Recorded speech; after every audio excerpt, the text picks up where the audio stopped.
Checking 1, 2. Is that on? That is recording, yes. Great. Here we go. Are you ready? Yeah, should we do a podcast? Let's do it. Let's do it. Hello and welcome to In the Pocket. I was about to do our full intro, but I'm not going to bother, Chris, because as you can hear and hopefully see if you're watching on YouTube, we are here at the guitar show, or should I say the bass show, in Birmingham 2025. First year doing a bass room upstairs. It is incredible in here. Like, I wasn't sure how it was going to go down, just a bass room, but like the love that's here and all the community and people, it's just been amazing so far. And of course, lots of gear, lots of people to talk to, and we're gonna crack on and speak to some people. Chris, first of all, how's your day 2 that we're here now? How's it been? Day 2. Significantly more tired than I was on day 1 for reasons we will not disclose on today's podcast. But no, it's good. Like, there's a really nice vibe in here. It's not as loud up here as it is downstairs, which is obviously very nice. And it's just great in here. We've got Ashdown over here, bass director behind us, got some ding walls over here, vintage bass room, Goliath effects, a smorgasbord of Spectre on that wall over there, a big platform thing to stand on that vibrates your bum and your legs. That's really nice. I don't need more of that after last night. No, you know? Stop selling it to me. I'm already in. Yeah, it's good. I like it a lot. Good times. Well, like I said, we are going to crack on. If you are a Patreon member, remember you can have access to our live show that we did yesterday. It was a great time. We debuted the brand new amp from Noisy Hammer and had the spinning wheel to decide what rig we put through it. And yeah, it went down a storm. We had a great time. And if you are not a member, make sure you click the links in the description to check it out. Join for our monthly gear giveaways and have access to exclusive content just like that. Let's speak to some people, shall we? Let's speak to some people. Let's go. We are here at the absolutely delightful Ashdown booth with Joe. How's it going? It's going great. From Guitar Nerds. Like a real podcast. You're the best podcast. Oh, thanks very much. I'll give you that £20 later on. I appreciate that. How's the weekend been so far? Yeah, really good. It's the first year, I think, in a long time that Ashdown have brought a load of stuff. We often just bring, we've had smaller stands, or Ashdown have been focusing on their little combo amps, so loads of little stuff. This time we thought we'd bring 810s, valve amps, all the big stuff, and even though, obviously loading in meant that it took hours, it's really nice to have loads of big amps and be able to make loads of loud noise, as everyone's about to, as it's the end of quiet time. Here comes the noise. Yeah, there's some really cool things here. You've got everything from the Rootmaster that obviously me and Jonny have spoken very highly of in the past. We've got some pedals down here, which is really cool. And then as we make our way across, we got the absolute behemoth 100-watt head over here, which, God, I want one, but my lower back says no. It's 2-man lift amp, so you've got to make a real sort of choice. A decision was made. So, what? And the Geezer Butler head, obviously. Yeah. The Geezer Butler heads actually on these cabs are a bit different for Ashdown. They're not released yet. We're probably going to release them next year, but they're a new look and new style cab. They're probably going to replace our ABM, which has been kind of unchanged for probably a decade with blue line speakers, and we've always gone for a metal grill cloth because it's a bit more tour hardy. Yeah. But trends are very much in the sort of traditional style, so we're going to go for this cloth on the new stuff. We've made them narrower and we've made them a little bit smaller. We were trying to make something lighter weight and portable. We do neodymium cabs, lots of neodymium cabs, but the truth is you can't get away from this. Neodymium cones don't sound good or as good as normal cones. So it's great when everyone's like, oh, look how lightweight it is, but really I think what people should care about is, does it sound good or does it sound It's a difficult balance to strike, isn't it? Because there obviously are so many advantages of having a lighter cab, especially if you're just carrying it yourself. Yeah. But then if it's a compromise of the sound, what's the point of bringing it in the first place? Can we talk a little bit about these studio mini rigs? Oh yeah, these are a vibe. I'm into it. Yeah, these are kind of it's a minified version of a big fridge stack. And we know that Ampeg did their SVT Mini, I think they called it, and it is so cool. It's such a cool looking product, and it's such a great idea to be able to get the look and vibe of a stack amplifier in something portable. Yeah. But when Ampeg did theirs, they made it Class D, and so it didn't really sound like a big SVT. No, it's not real. It looks amazing, Yeah, and and I've got great. I've got the cab. The cab. I remember buying the 210. Oh, it's so cool. And it's yeah. a nice, and it's really light. It's it's a working man's cab. It's just nice, and like you can even sit in. Sometimes, depending if you put where you put the seats in your car, you can get it in the footwell if you need to. Like it's great, but. These aren't Class D? No, these are 250 watt solid state, and we added an actual overdrive on the front, like an effect overdrive, as well as having your normal sort of gain and level, and then the 5-band EQ, which is lifted from our Rootmaster series. We wanted to make something that was kind of a bit more, 250 watt solid state is giggable, and we wanted to make this mini rig that would look great in your front room, be cool for practice, but you can also gig it. Yeah, so absolutely. Yeah, that was the idea behind those, but they're really cool. Love it. I think it's really cool. Is there anything else you want to talk about while we're here? The other cool thing that we're doing at the moment, I'll grab it. Yes, grab it. Oh, is this, which is this is our new Rex Brown signature Rootmaster, and it's an 800 watt Class D amp head in our sort of Rootmaster style. So it's got the compressor, the overdrive, the subharmonic generator, and a 5-band EQ. But we're making it in the UK, and kind of the idea behind that was whenever we make Class D amps, same as everyone else, because they're made overseas, if something goes wrong with them, the nature of how Class D amplifiers are built means that they kind of end up in landfill.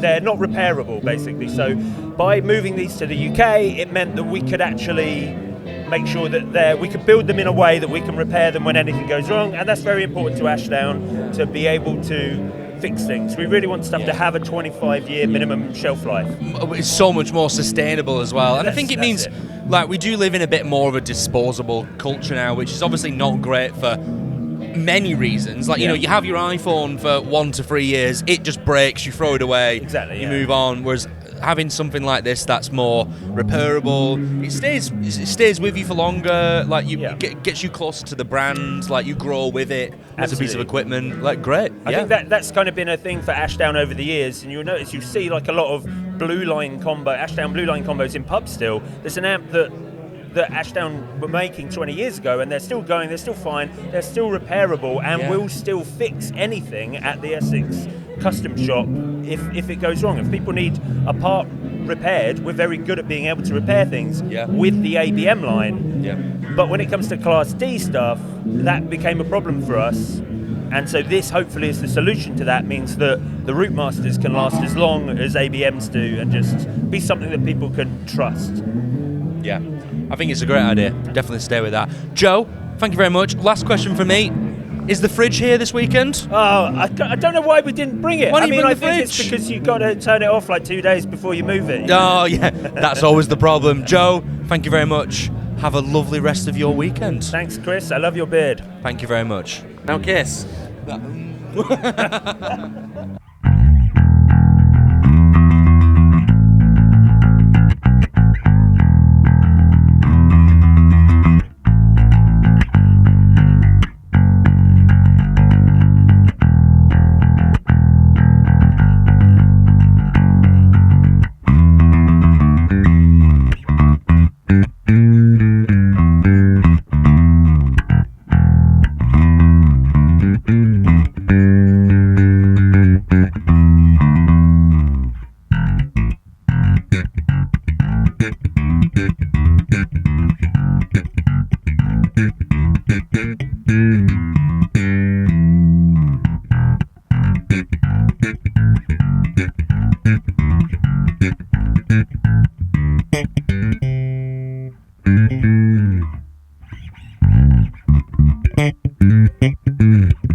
Hello, wonderful people. I'm now here with Rob at Shergold, and yeah, these have been on my radar for quite some time now, and see one in the flesh is so excited because these made a big splash. I'm absolutely loving the new Telstar and our new other model that we've got here as well.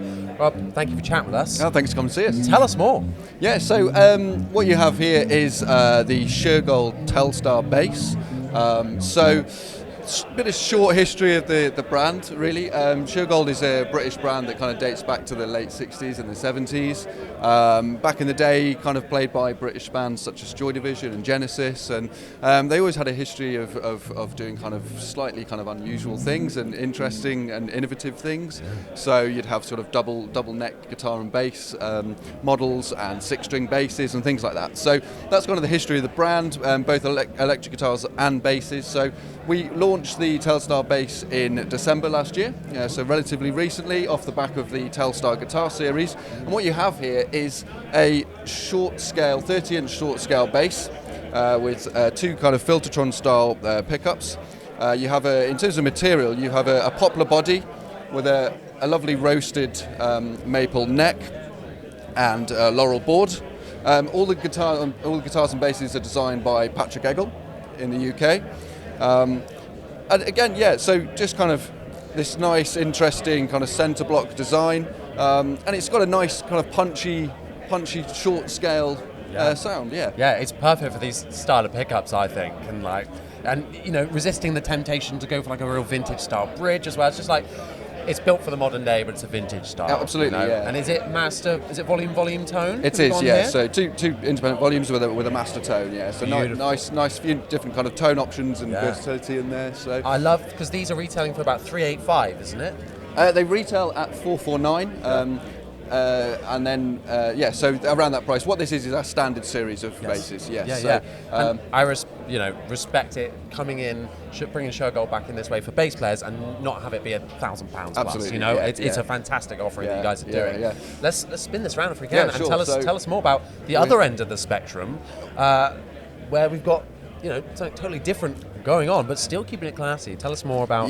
So obviously with the Telstar we have our 30-inch short scale. Here we have a sort of standard 34-inch bass, which is our Libertine, Shergold Libertine bass.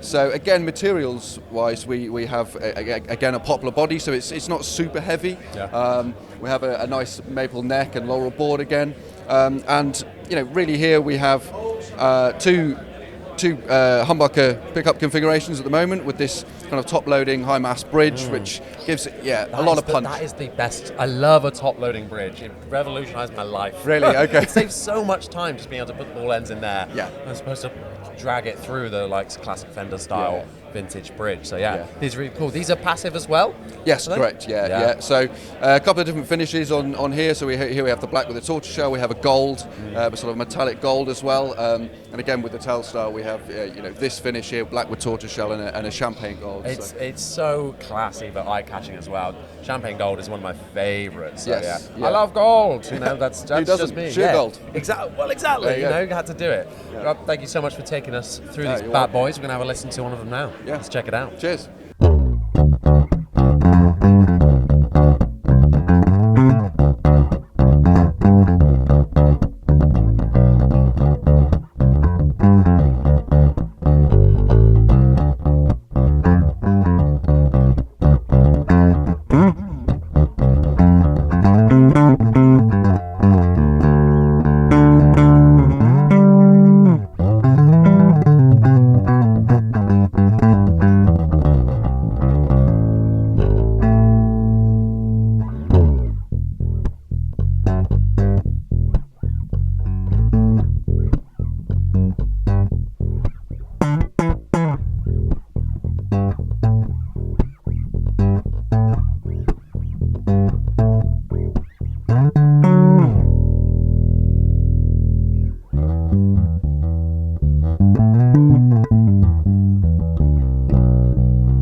we're now back with Rob again. Hello. Hello there. Thank you so much for taking us all through things Aguilar and Spectre here today, combined into one stand, into one beautiful stand of joy. Yeah. We call it. It's Bass joy. Yeah, wonderful sounds coming out of here all day. So I want to learn a little bit more about what we've got here today, anything that's new right now, and let's go to town. What have we got? In terms of new Spectre, here we have the Euro CST range. So this is a relatively new kind of range, and it kind of draws inspiration from the Spectre kind of Woodstock, New York-based custom shop range, really. So we've got a whole new set of kind of new tone woods and electronics here. So what we have here is a European ash body with this beautiful European poplar burl top, and a lovely slice of walnut through the body there as well. Oh, wow. And electronics-wise, we've got EMG pickups with the Spectre Legacy preamp by Dark Glass again, so a whole new kind of set of electronics for Spectre. So it's a really beautiful bass, and obviously with the kind of carved body that Spectre is so sort of famous for. Yeah. Nice, lightweight, professional bass, beautiful figuring on these. So that's kind of the new CST from Spectre. Stunning. It's funny with Spectre because I find that you don't really fully understand them until you get one in your hands, and then you instantly know what it's all about. Like that feel, it's when you feel like connected to an instrument. That's what I've had in my experience with Spectre, which has always been fairly limited, you know. Right. And I actually only just got one for myself the other day. I was like, okay, now I've been missing this, and now I'm here. You know? Yeah, it's great. absolutely. When you know, you know. When Absolutely. you pick it up, Yeah, it's phenomenal. absolutely. Aguilar as well. We've got a couple of new toys here, as well as some familiar faces. The Tonehammer's got a facelift recently, didn't they? That's it, yeah. So, and beyond a facelift, we have a whole set of new kind of interesting features here as well. So we have the Tonehammer 500 and 700, and within here, Aguilar have added the cabinet suite, which is really interesting. What you see here is where essentially you can store cabinet banks and IR storage in the head, and you can switch between here. You can see switch between each cab like so, and you can also kind of preset cab settings and bank them and store them directly into the head. So there's a whole bunch of new sort of kind of recording and home playing and kind of friendly features, as well as, you know, what Aguilar has always been, you know, extremely good at doing, which is professional bass gear. So these cab sims as well, how is that then working in terms of this? Where is it loading that sound into? Is it into... So it's a USB-C into the back here. You have three preloaded banks in the back there, which you can then obviously kind of change around and set your own settings. So, but yeah, it's all USB-C into the back of the amp. Wow, and then does that then apply it to the DI? Then, Correct. Using it. Yeah. I did not know that about the Tonehammers, and I assume it's the same with the AG It as is, well. yeah. It's the cabinet suite That is is a also game on the changer. AG. Yeah, it's a really fantastic feature. So, the AG, most people are probably familiar with the Tonehammer. The AG is kind of the secret weapon sometimes of Aguilar, I think, because that's slightly more modern with the scoopy settings that you can get with the deep and the bright switch. It's just absolutely beautiful, clean sounding. Absolutely, yeah. I mean, the AG series is very much the kind of pristine, very transparent sounding of the two. With your Tonehammer series, you've got slightly more sort of that kind of punchier sound to it. But in terms of a really sort of clean, professional, transparent bass head, then you're looking at the AG. Yeah, series. and both come in the preamp pedals as well. Absolutely. And then these are stunning. The kind of newer look to all of the range of pedals that we got is absolutely lovely. Yeah. What I'd like to do is get Chris off from behind that camera and onto this bass right here, because it is a stunner. So thank you so much once again. Thanks for coming to see us. Yeah, anytime. Let's have a listen.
We're here with Paul from the Vintage Bass Room. Paul, how has the show been for you? Yeah, it's been pretty cool this year. A lot bigger than last year, which is good. A lot more basses on show, and a dedicated room is always good. We've asked a few people about that, how they found the differences between. I know it's quite loud in here now, but overall, it's been pretty quiet up here, I'd say. Yeah, it's a lot less widdly up here. Yes. Less angry guitars. A lot less angry guitars. Yeah, it's much better. A dedicated bass space was always the way to go. It could probably be even bigger next year.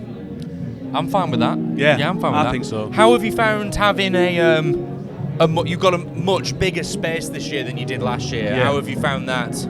Much better. We had about 2 meters last year. We've got about 6 or 7 this year. We can bring 30 basses instead of 10. People can actually get in rather than have to kind of skirt around the outside. And the feedback's been really, really good. Lovely. And have you made many sales? Sold anything in particular? We've sold 6 or 7. So we sold 72p, JV, we sold Gibson bass, we sold a bit of everything. Yeah. And it's been really killer. And a Wilcock, the last one, which was very good. Nice. Yeah, man. Well, there's a few basses we're going to quickly have a quick chat about to round off the day. As always, there's some really good stuff here, but there's a few we're going to jump out at. Yeah, I'd like to start with this, if that's okay. Okay. Please tell the lovely people about this magnificent creature that I almost dare not touch. I mean, it should come with a little bit of a biohazard, but it's a 1963 Precision, 2 owners from new. The last owner, he's still got it. He got it in 1965. 1970, he put the Damasio in, paid 450 quid brand new, well, second hand for it. He's probably made that in gigs. It's done about 10 million. It's never been washed.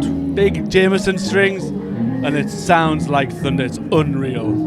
It looks absolutely fantastic. Sold as new as well. As new, yeah. As new. Yeah. We've slightly relicked it.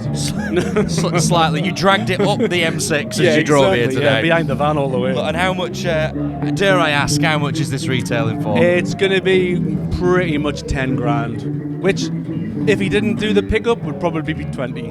Oh, yeah. But honestly, you need to play it because it sounds like it's just killer. Well, we're definitely going to play it. Money well spent, in my opinion. Yeah. And then there was another one we're going to jump at over here. We're getting to the headliner in a minute. That can wait. Tell us a little bit about this little Gibson corner we've got going on here. We've got some really nice Gibsons over here for sale. So I love a Gibson bass, especially the Ripper. They're just incredible, underrated. Nobody likes them until they play them. They're just the best thing ever. I've got 2 others at home, 3 here, and 2 to my other mates. So we've got a few. They're killer. Yeah.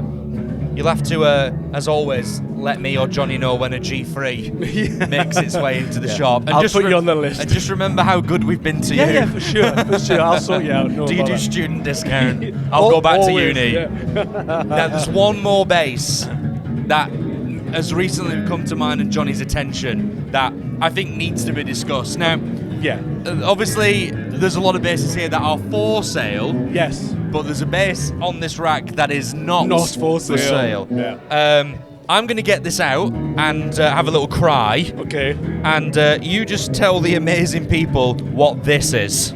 So this is a Lakeland Bob Globe, hand built by Dan Laken for Nate Mendel of the Foo Fighters.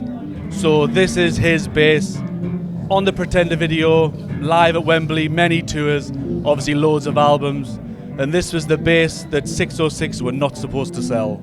Wow. And how did this come into your possession? I got offered it as a trade for a purple and maple Fender custom shop. And I'm not joking. You said yeah. I said, okay. And the Sure. best thing was, he sent me the bass first, sent me all the info. I checked it with Lakeland, it's right, and sent them the other one back. And that's been my bass since. Wow. I would argue this is like rock royalty of a bass. Like for sure. the Pretender music video is like one of those music videos that I saw as a 13-year-old, 14-year-old, and was like, well, I know what I want to do for the rest of my life. I want to do that. It's super iconic. It's This is like everybody knows. This should really be in a hard rock cafe somewhere. But Probably. I think I prefer that it's ended up with you, to be honest. Yeah. And its price on what does the A stand for in POA? Absolutely no chance somebody's getting it. Price on absolutely no chance. Well, I'm gonna put this back. Paul, as always lovely to see you. Yeah, I'm man. really glad Thanks to for hear coming. you've had a great weekend. It's been cool. That's amazing. Yeah. You might be the only man in the world who could convince me to travel up to the northeast. So Yous are both more than welcome. Come and have a day, man. it's been really nice this weekend. All the people who've invited us to come and visit them have been about 4 hours north of Johnny, which Ideal. Which is ideal for me, but terrible for him. But Paul, thank you very much. Hey, man, no As worries. always, Thanks again, good to dude. see you. Yeah, man.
Now we are here at wonderful Anaconda Basses. Dude, thank you so much for letting us come in and check them out. Thank you for interviewing me. Yeah, absolutely. Well, we couldn't pass you by without checking out these incredible looking basses here, and I want to talk about this one in particular because I want to know what's going on here and what is the There's a lot of idea stuff going on behind there, isn't this there? one. Right. So this is what I call the Elite Series, Anaconda Elite Series basses. I've got two series of basses. One is handmade by me in the UK, and the other is manufactured in China to my spec. So the Apex is my latest model, which is specifically designed to give you lots of pickup tonal options. So we have on this, we've got a front pickup that gives you P bass and reverse P bass, all in the one pickup.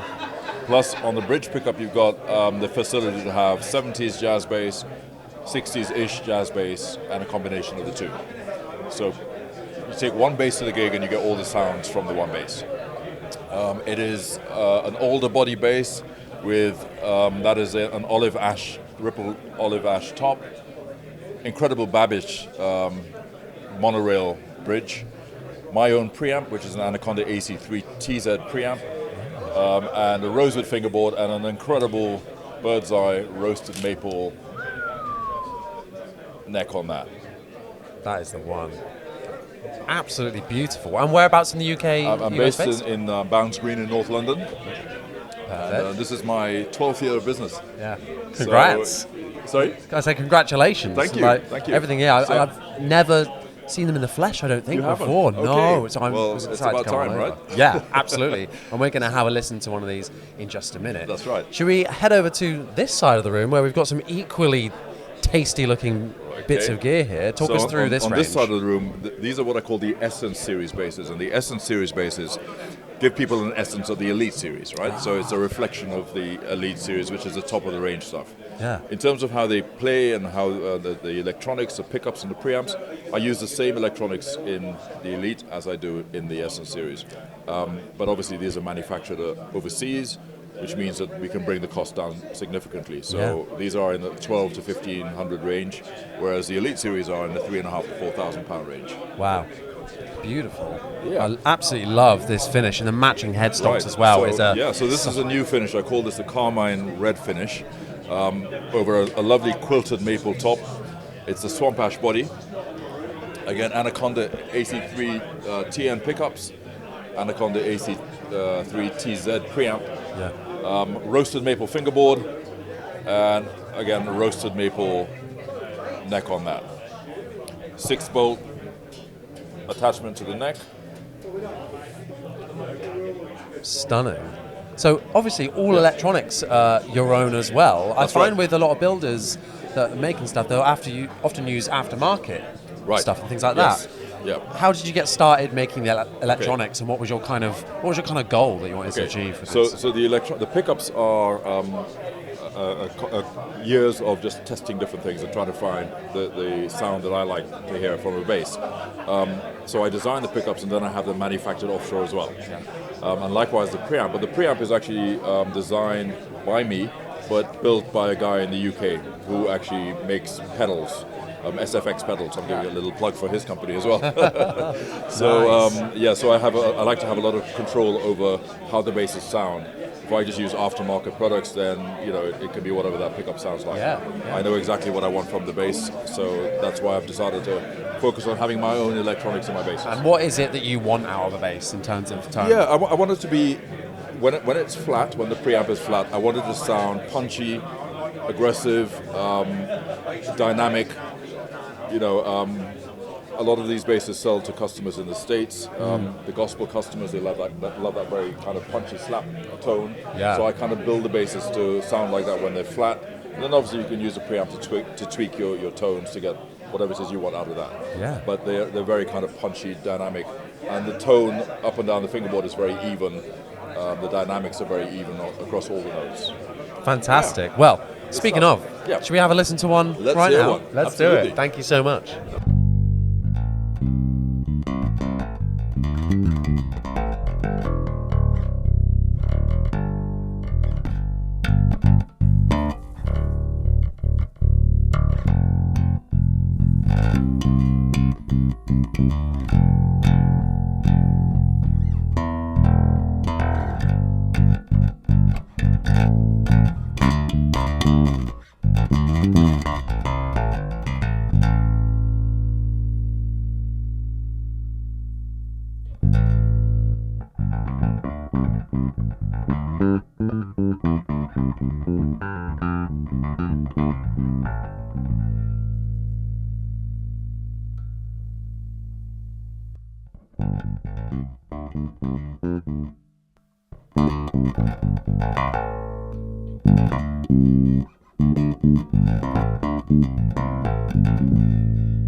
Hello there, lovely listeners. I just need to interrupt this episode to announce the winner of our next monthly giveaway. Yes, for those Tier 3 members of our Patreon, we give away bits of gear every single month. And this month is the announcement of the DoD Meatbox synth pedal for bass. Before we spin the wheel to find out which one of these lovely people have won, I do have to give a shout out to each member as part of their T3 rules and regulations. So this is Kim Lidman, Frank Bethel, Travis Williams, Thomas Deans, Kaddish D. Radish, Eric Molyneux, Ryan Badarek, Charles Johnson, Dean Gordon, Darryl Hazerhurst, Jevons, Duncan Watson, Emily Gonzalez, Alan Wadey, Alexander Shawn, Ethan Eichhorn, Justin A., Jonas on bass, Yost Crone, Mark W., and Brett Linkowski. Thank you so much, you wonderful people. I'm now going to spin the wheel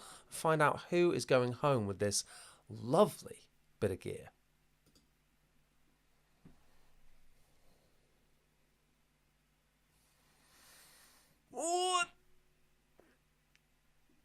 Oh, it's Dean. Congratulations to Dean Morgan. You are the winner of this pedal. We will be in touch over Patreon to discuss the next steps in getting this wonderful bit of gear to your hands.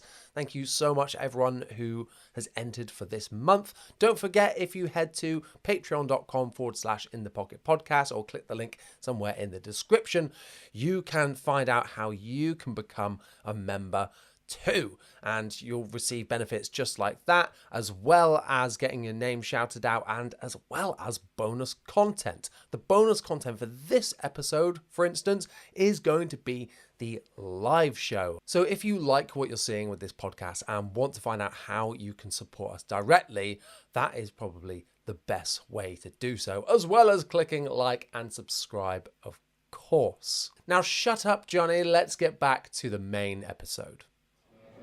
We're now here with the most handsome man of the show, I think. The beautiful Ryan from Noisy Hammer. Dude, we did a live show yesterday. Thank you so much for total pleasure. Yeah, had an amazing time. And to hear the brand new bass amp that you've unveiled into the world in the flesh. And we're going to have a listen to it in more detail in just a minute. But first, I want you to talk us through what is Noisy Hammer, what you guys do, and yeah, the new amp. So Noisy Hammer, we are a full custom shop for cabs and amps. We do anything from enclosure head shells to full-on 1x10 to 8x10 cabs, anything in between. And then the last 12 months we've started doing guitar amps and now bass amps. Woo! All full valve, all made by us, all in-house, all UK. Hell yeah. Hell yes, my favourite sound. I love that. So, what's the name of the amp that we've got here? You said it's named after one of your offspring as well, which I love. So the guitar range was named after my daughter Juno, and then this is named after my most recent son Jeremiah, so Jem, and it's a 50 watt full valve bass head. We've gone for a nice simple, basically just preamp, 2-band EQ, volume with a mod switch between, say, modern and vintage. The idea is basically making it, in the loveliest way, simple but powerful and just hopefully beautiful as well to play. A bit like you then. Oh, to me, yeah. That's just hopefully the vibe. Yeah. And you know, this is all hand built by yourself. The woods that you're using, all pretty local stuff, isn't it? Like, yeah. It's super sustainable. So yeah, everything we do is in our workshop based in Norwich. All the timber comes from our local timber yard, which is about half a mile away, and we get to pick and choose and make sure it looks as nice as we possibly can. Oh yeah, it sounds absolutely amazing in person. Like I said, full valve boy. Yeah. Let's bring it back, baby. Yeah. Well, the idea is I'm a bass player, so like my thing is like solid state is okay, you can have a full valve amp behind you and do stuff, it just seems much more fun. Yeah, absolutely. Now, you might hear it's quite loud in here at the moment. It's very loud. I want to say, before we have a listen, what is the riff you've heard the most today? I've heard quite a lot of Smoke on the Water, and I don't think I need to hear it again. And everyone trying to be Dimebag Darrell and failing quite a lot. Okay, well, let's do that right now. Thank you so much.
All right, we are here with Matt at Goliath FX. Hello. Matt, how are we doing, man? Good, mate. Good. Have a great show so far. Lovely. How has it been? What's your had a highlight or?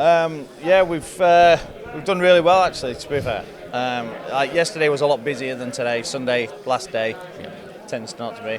But no, yeah, sold a load of pedals yesterday. A few today. Sold a bass today as well. So really happy. Yeah. Excellent. That's obviously what we want to hear. And obviously, this is the first year that we've had a dedicated bass room. Indeed. You were here last year, obviously, and we spoke to you last year. Yeah. How do you feel that this year is compared to last year, mainly regarding the room change? Ah, amazing. It's night and day, honestly. Yeah, I agree. I spoke to Jason after the show last year, and I said, we need a dedicated bass hall. Jason said, I don't know if there's a need for it. So I put a couple of Facebook posts out on some bass groups, and everyone was like, yes, we do need a bass show again. So he bit the bullet, and here we are. And I think you two will know that this just feels so much better than being hemmed in downstairs in the guitar room. We've compared to downstairs. There's more room, which is obviously great, and it's a bit of a slower, nicer vibe as well. Yeah. It's very like it's aggressive downstairs. It's like a musical zoo down there. Yeah, there's a lot of people playing guitar, and they want you to know they're playing guitar. Yeah. But it's going great anyway, and it's been a great weekend. I'm really glad to hear it's been going well for you. Yeah. That's what we like to hear. But everyone up here has been brilliant as well. I totally agree. Everyone's been lovely. Yeah. Tell me, and not them. Tell me what you've brought with you this weekend. So most people know that this is the Black Ice and the Hornberg. Like our favourite Jonny did a little Instagram reel on that. But the new ones that I've brought with me is this one here. It's the Blood of Manoroth, which is from a Warcraft universe phrase. It's what actually turned the orcs green, was the blood that they drank. And this is a CMOS-based distortion pedal. But what's cool about it is it's pre-gain EQ. So it's got a 3-band active EQ and it's pre-gain. So it's shaping our tone before it gets hit by the CMOS chip.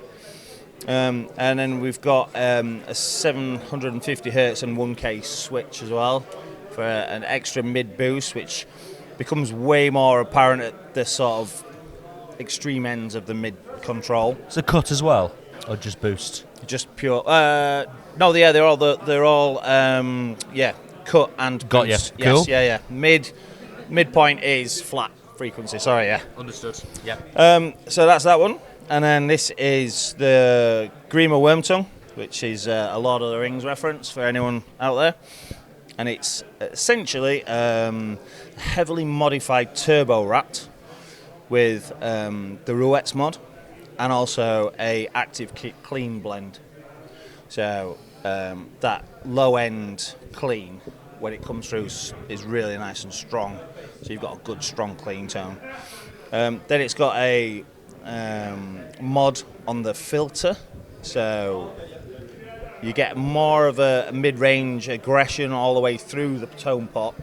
This way is more of a standard rat tone where it really low passes and gets rid of all the high end. Yeah, that it's way. a cool function that the rat does. I'm relatively new to kind of like the rat style distortion, but I'm personally a really big fan of the fact that using that filter control. Yeah. You'd be tempted to think, why do I want to be like taking away frequencies? Using a filter to roll things off. Yeah. But I tend to find it just tidies things up, and it allows what you've left in there to be more focused and more like aggressive and very really. Much so, very I much so. had a quick question about the Manaroff.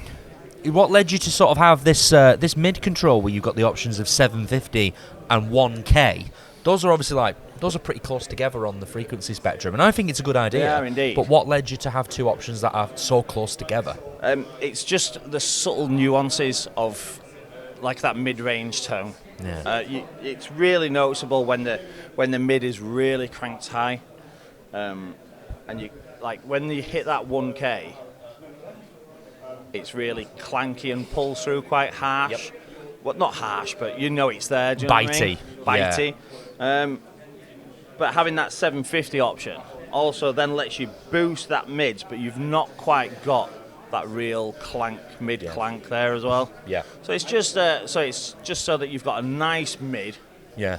Up high end at that 750 range, but then just to take it that extra little bit further.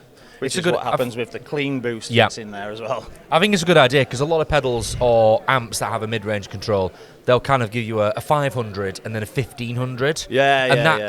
That's massive. A lot of bass players don't want anything to do with 500. So as a given, that's kind of getting dipped a little bit anyway. Yeah. And then 1500 is such a specific level of bitiness. So I think the fact that you've sort of narrowed that bandwidth down and given us 751K is really good. Yeah. Before we wrap up on this, there's one pedal. I would argue the most unique pedal at the guitar show here. Matt, please talk to me about the Emperor Protects, Andy Distorts. Tell me about the tank. Yeah, so I've always loved the Warhammer universe. I've never been a tabletop player, but I've always been a painter. I just love painting Warhammer stuff, and I made the Rhino with Acapulco Gold in it years ago, and every show I took it to, everyone loved it. So I thought, why not put a Turbo Rat inside a Land Raider, and everyone's loved it again. It's been everyone that sees it, the talking point. It's brought people to the stand. I love it. I love it. I absolutely love it too. Two questions really to wrap. Is it true bypass, even though it's a tank? Yeah. There is no bypass on this. It's either on or it's not. Or it's on. Yeah. And what's your Space Marine faction of choice? Me, I'm a Black Templar guy. Oh, very nice. I like Black Templars. So the next build is going to be a Black Templar build. Very cool. Very cool. Well, Matt, always nice to see you at these events. You too, mate. Glad it's been a really great weekend. And keep up the good work, man. Thank you very much.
Now we are here at the lovely Manton with Robin. Thank you so much for taking the time to talk to us today. Yeah, thank you. Good to be here. A lot of T's in that sentence, wasn't there? Wow, fantastic.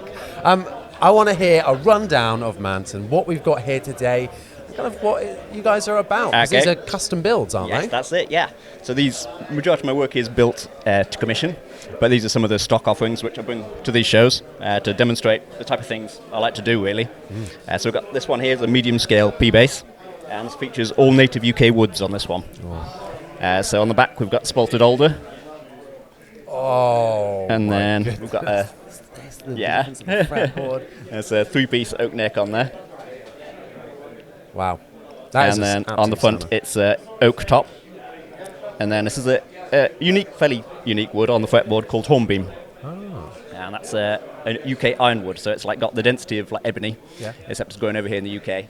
And it's got given that name hornbeam because it has the kind of appearance of cow horn, so it's got that kind of grain texture and that colour as well. I love so it makes that. a really good fretboard material, an alternative one. I've never heard of it, or No, anyone it's using quite it unusual, before. yeah. Does it give that like brightness that typically Yes. like a maple neck? Yes, would give? exactly. Probably more towards the ebony side because it's super dense. Oh, nice. So it's got that kind of brightness like that. Yeah, Yeah. perfect. That's one of my favourite neckwoods. So Yes. that's very Ah, cool. cool. We've got a guitar, but we'll glance over that. Yes, we'll ignore that one. And some really interesting designs on the basses, from more classic kind of 50 That's P-bass it, yes. style to some more like almost telly-style ones. That's it, over yes, here. yeah. So this is kind of my Echo Mutt 1, I call it. And this is my Echo Mutt 2. You can see they're both similarly designed around a telly bass. This one's just a bit more modern version of that one. And this one is a set neck, and it's kind of got the appearance of an acoustic guitar, really. That was the kind of vibe I was going for. So we've got on the top there, instead of spruce, which you would normally have, I chose Douglas fir with this. It's kind of got this curly, kind of 3D texture to it, which is a bit more interesting than spruce, which is why I picked that. And then on the back, we've got a 1-piece African mahogany body, and the neck is a 5-piece Cuban mahogany and maple laminate. The And attention to detail here is so impressive. Oh, thanks very much. From individual carves, these little connections between the There's woods that- here. yeah, the black It's- accents and things, yeah. It's absolutely stunning. Thank you. So these are obviously all custom made. Yes, ordered. these all handmade for me, yeah. By If me. someone wanted to order a bass from you, Yes. how does that process work? Are people coming to you with ideas, or have you got kind of like set models? that Yeah, you I recommend? do have a set range of models as well, but I will actually be open to building most styles as well. So if someone wants a copy of a bass they used to have type of thing, I can build that as well. But generally my model ranges consist of these type ones here. This is probably my best-selling one, which is based on the P bass, the Paradigm bass this is. And this is the same bass with a split coil and different format. Yeah. So these are really popular, medium 32-inch scale, and this has got the 50s traditional single coil pickup. I thought you said And this one vegetarian scale there. I was like, wow, perfect for me. Medium scale is such... I'm on a medium scale kick at the minute. Yes, I love medium scale. I think it's fantastic. You kind of get the best of both. What is it you like about I just find everything feels that little bit more comfortable, I'd say. There's less stretching, less of a reach out on your left hand. And I just find you don't lose anything that you do from a 34 going down, whereas the 30-inch has a slightly different sound, and so it's a bit different, more of a different instrument.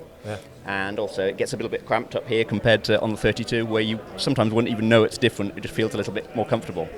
So I use that scale a lot, and that's generally my favourite. 2 inches makes a big difference, Yes, you know. definitely. That's what I'm always saying. Well, fantastic. Thank you so much for giving us a run through of what you've got here today. We're going to have a listen to them right now, and I'm very excited to hear these.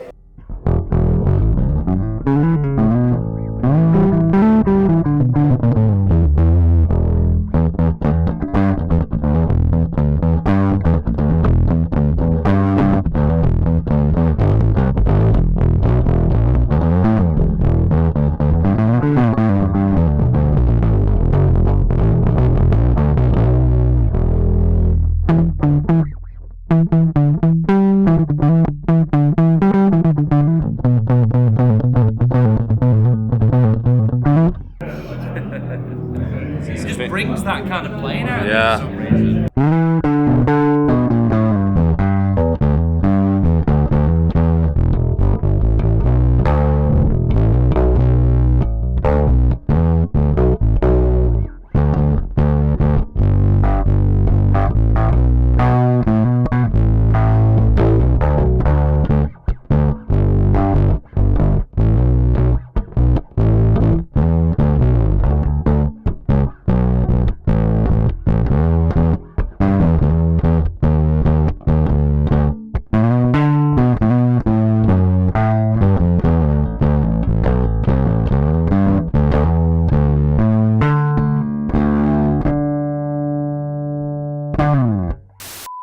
We are now here at the wonderful Sandberg stand. As soon as I came in the bass room today, I was like, where's Sandberg? Where are they? Because the 4 dots. Yeah, my eyes are glued to them. Just because, I love the brands and I love what you guys do. They feel amazing all the time. So you don't have to sell them to me, but I want to tell the lovely people at home how good they are. So I wonder if you could talk through what we've got here today, the different range, and the type of players that we we're have a distribution partner in Great Britain, it's 440, and they made this booth and a great variety of different sounding and different looking basses, Shall we start maybe here? Yes, absolutely. So this is, it's called Electra, an Electra bass, and this is the only bass which is not completely produced in Germany. So the neck and the body are pre-produced in China. Then we get all the parts and assemble everything. Yeah. It has the same bridge like our German-made basses and Sandberg design pickups. Yeah. And the price is much lower than.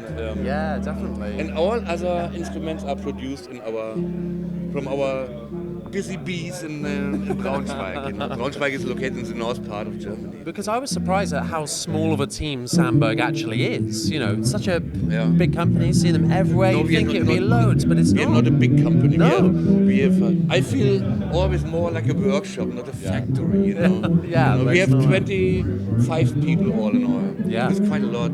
Yeah, but making incredible gear. I've checked out a couple of these Electras, and great value for money. And the 0 frets on here is just such a staple of Sandberg, which is amazing. The 0 fret for me is a very, very important detail because it's much more stable. And the sound is the same like when you put like a fretted note. When you're playing that open, you really, really hear it. It sounds amazing. Not like too boomy on the open E and things like that. It's just so balanced and so nice. Let's have a look at what else we've got here. One thing I love about Sandberg is the hardcore aged, soft aged basses that you guys do. So this is a hardcore aged, and this also. And here we have this is a masterpiece aged. Wow. So we have one guy who's working for us for 25 years. He had his 25th anniversary last year, Chris, and he developed all the agings, all the tools you need and chemical things and spooky things and top secret things, And for example, the masterpiece, he needs only Chris is doing the masterpiece, and he needs 4 days for doing all this damaging. All he's doing is throwing it across a car park. I'm joking. It's so masterfully done. Depends on the car. Yeah, exactly. It must be Rolls Royce. He's got to get the special one in to drag it along. But it's so beautifully done and tastefully, and even like the aging on all the hardware and all of that is done hardware to match as well. Pickups. Yeah, and exactly. Especially the masterpiece, they get a 100-hour vibration treatment. Wow. So they're actually like it's a vintage bass, they've been played for years. It changed the sound, After 100-hour vibration, the cell structure of the wood is changing a bit, so the basses get more sustain and more attack. And they also get a thermo treatment, so they're bacon. Yeah.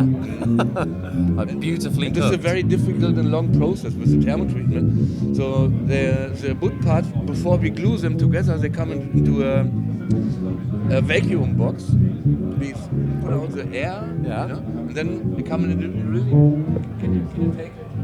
They come in a really big oven. It looks like a pizzeria oven, and the whole process for 36 hours. So we heat up very, very slowly. Then it comes to a 180 degree approximately for 6 hours. And then it goes down slowly. Wow. The whole process 63 hours.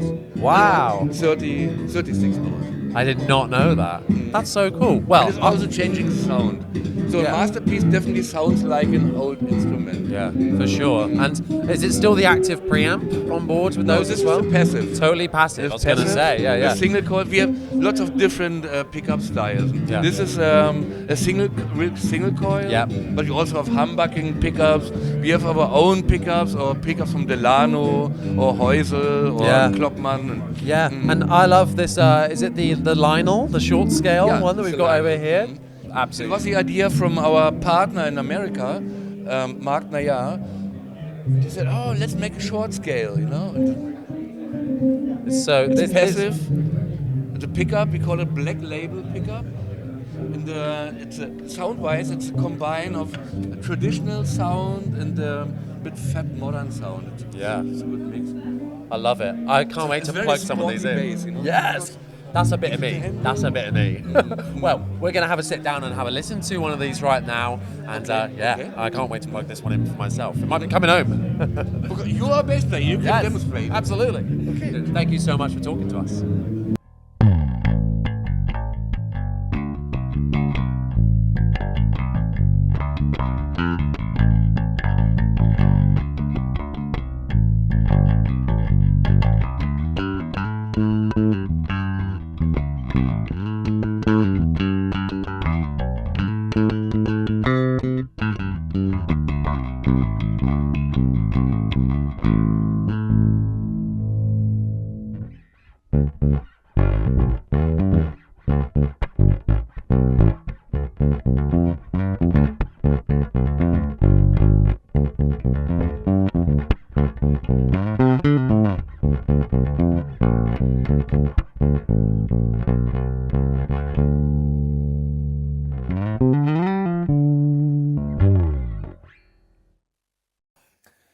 Lovely. Evening, Chris.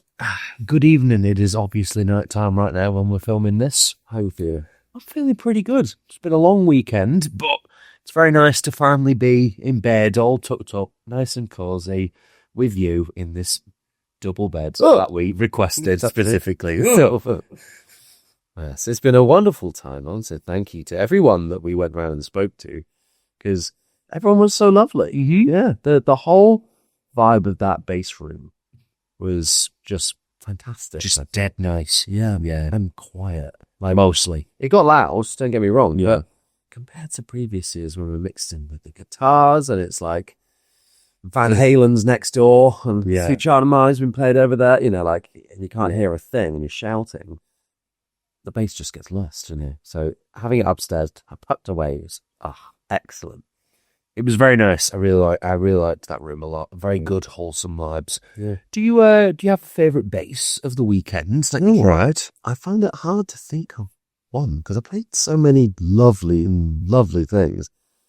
For me, actually, I think it was that semi-hollow Telecaster style Manton bass. Really? Yeah. That medium scale. I know.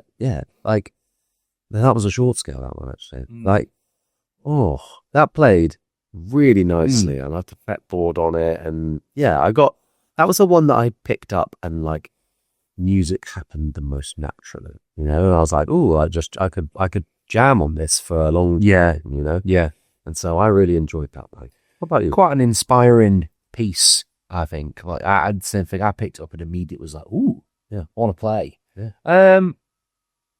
I've got a favourite, but a quick shout out probably to that Anaconda 5-string. Okay. Like, that was seriously for the money as well. Yeah. Like, wasn't it something like £1,400 or not something a bit less? Like, for a genuinely exceptional active 5-string. Like, the low B on that was really impressive. Yeah. Really, really impressive. For me though, absolute winner was the Sandberg Masterbuilt. Is it a California Masterbuilt or is it just a Masterbuilt? California, yeah. German made. Yeah. Confusing. Yeah, very confusing. Someone at marketing needs to have a word about that. Yeah, like jazz style configuration, but short scale, like just sounded amazing, played amazing, felt amazing, like super heavily relics. That was really cool. The jazz sort of configuration sounded great. The P pickup sort of solo bridge tone sounded amazing.